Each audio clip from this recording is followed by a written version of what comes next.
Welcome.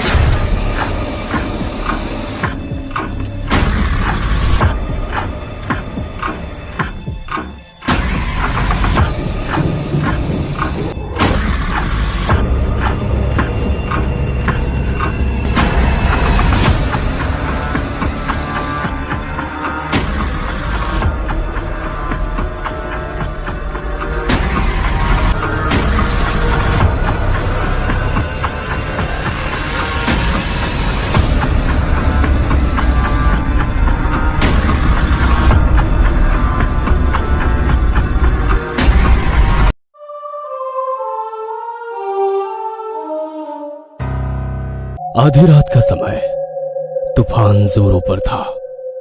एक गुफा के अंदरूनी हिस्से में हवन कुंड की जलती आग के सामने एक अघोरी तांत्रिक बैठा है। आग की रोशनी उसके चेहरे पर फैले डर को उजागर कर रही थी। माथे पे शिकन है, पसीने की धार पानी की तरह चेहरे से बह रही है। उसने नजरें नीचे करके अपने दाहिने हाथ को देखा। कलाई वाला हिस्सा फटा हुआ था और मांस अंदर ही जमा हुआ था। तांत्रिक अपने हाथ को आग के पास लाता है, जिससे मांस काला पड़ना शुरू हो जाता है।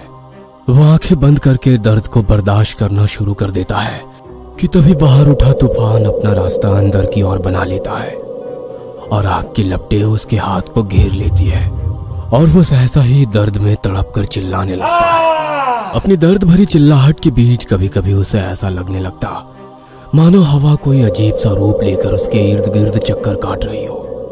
फिर उसे एहसास होता कि ये सिर्फ उसका एक भ्रम है।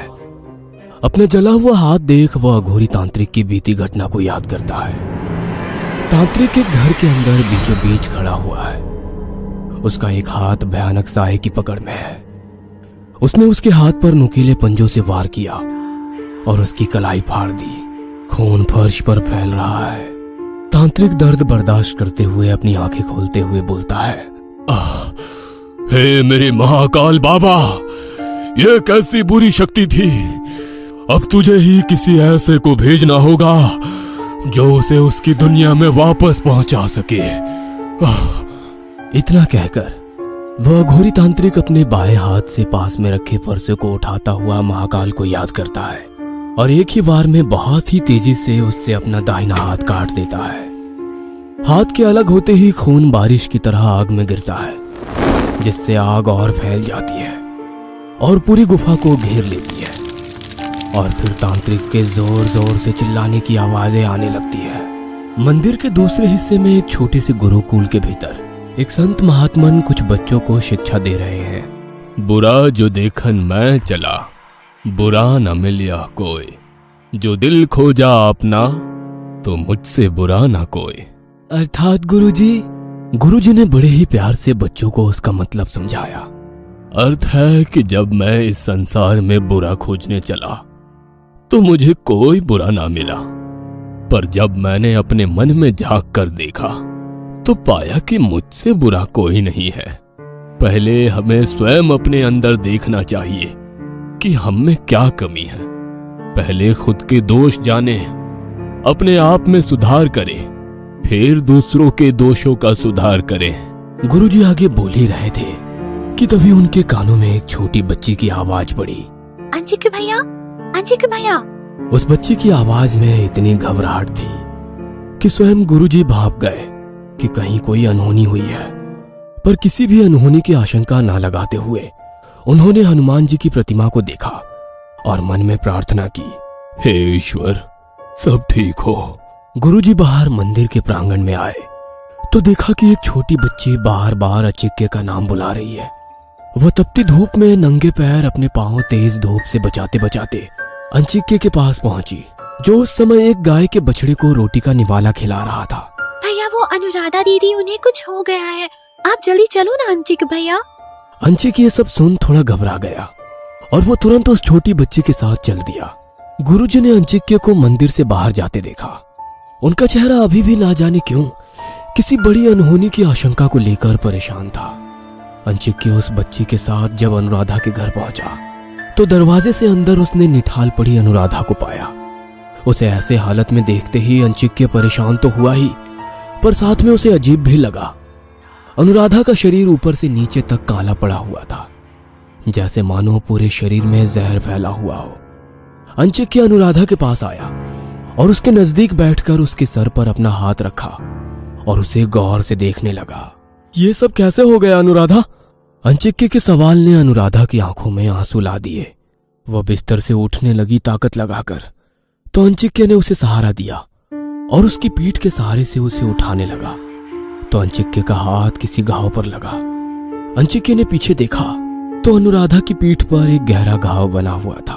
उसका घाव गला लग रहा था। अंचिक्य ये सब देख हैरान रह गया और अनुराधा से पूछने लगा, क्या हुआ अनुराधा? ये घाव कैसे आया तुम्हारी पीठ पर?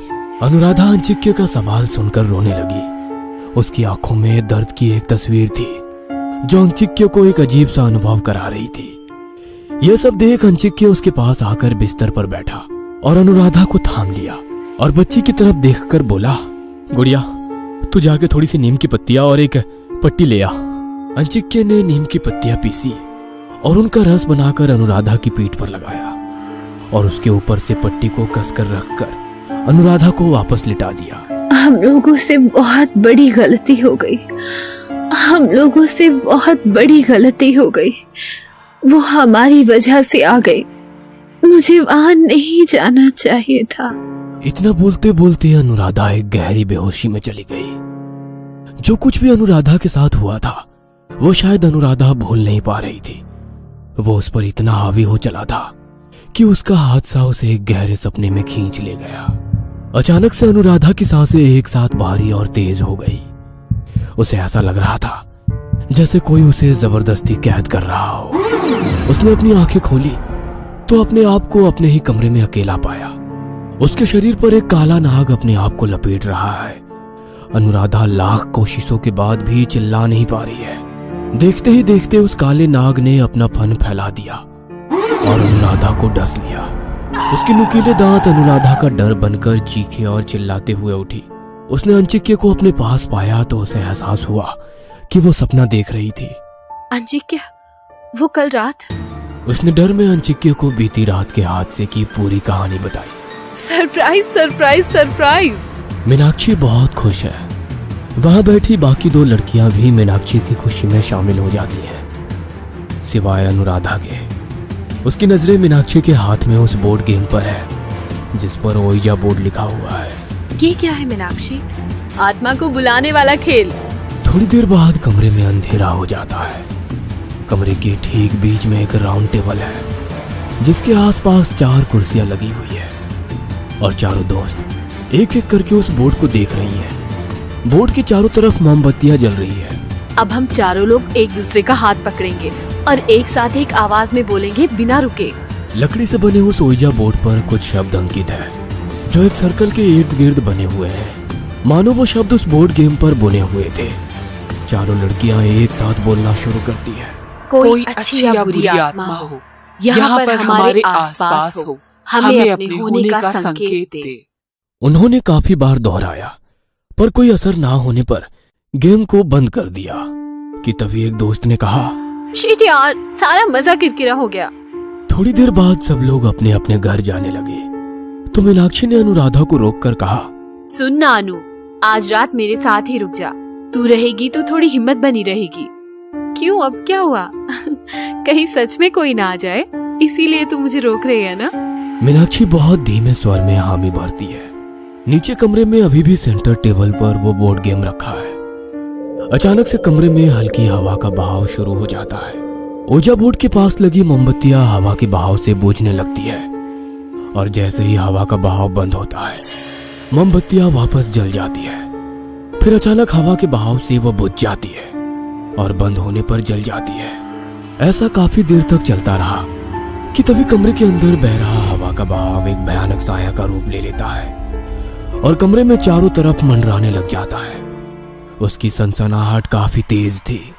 अनुराधा और मीनाक्षी कमरे में सो रहे थे कि तभी ऊपर का सीलिंग फैन जो काफी तेज स्पीड में चल रहा था वह टूटकर नीचे गिरता है तेज आवाज के साथ। जैसे वो गिरा उसकी आवाज के साथ मीनाक्षी की आंख खुल गई और इससे पहले कि हादसा होता मीनाक्षी ने अनुराधा को लात मार के नीचे गिरा दिया और खुद दूसरी तरफ गिर गई। पंखा टूटकर बेड पर गिरा। उसके ब्लेड्स अभी भी स्पीड में घूम रहे थे। अनुराधा और मीनाक्षी हैरत के साथ उठे और अपनी आंखों पर विश्वास ना कर पाए। ये क्या हुआ मीनाक्षी?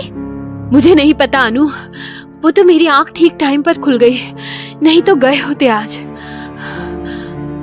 दोनों अंदर ही अंदर खौफ से भर गए, बेबस एक दूसरे को ताके जा रहे थे कि तभी उनके कानों में नीचे कमरे से किसी के चिल्लाने की आवाज आने लगी।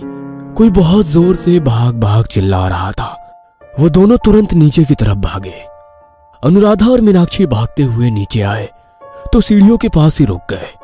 नजारा देखकर तो उनकी सांसें ही हलक में अटक गई। नीचे हॉल में खूब सारे कौवे जमा हो गए थे और उनकी काव काव के बीच एक तांत्रिक न जाने कहां से आ गया था और डंडे से उन्हें भगाने में लगा था। भाग जा यहाँ से, मैंने कहा भाग जा यहाँ से। तांत्रिक अपने दोनों हाथ ऊपर उठाकर आवाज में जोर लगाकर चिल्लाने लगा तो कौवे भी जोर से काव काव करने लगे और उस पर झपटने लगे। अपनी चोट से उसके शरीर को खुरचने लगे, पर तांत्रिक उन्हें भगाने में लगा रहा। ऊपर से अनुराधा और मीनाक्षी ये सब देख रहे थे कि तभी मीनाक्षी तेज आवाज में चिल्लाई, कौन हो तुम और ये सब क्या तमाशा लगा रखा है तुमने? निकलो मेरे घर से अभी।